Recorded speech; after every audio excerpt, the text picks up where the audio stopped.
Welcome to today's video. In this case, I'll be showing you the importance of restoring the first premolar with a proper Class 2 composite restoration before sending it to the endodontist for a root canal retreatment. Here's why this step is crucial. Sealing the proximal area properly ensures contamination is prevented, making isolation much easier for the endodontist during their procedure. Often, cases like this are sent to the endodontist without proper assessment, only for them to find out that the tooth is not restorable due to deep proximal caries, cracks, or other underlying issues. This wastes valuable time and resources.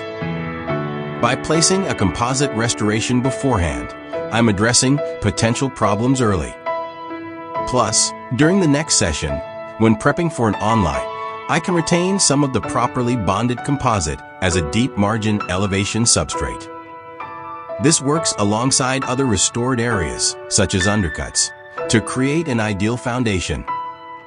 This video is packed with tips and tricks to improve your workflow and outcomes. Let's dive in. I hope you enjoy it. If you found this video helpful, don't forget to like, comment, and subscribe for more dental tips and techniques. Thanks for watching.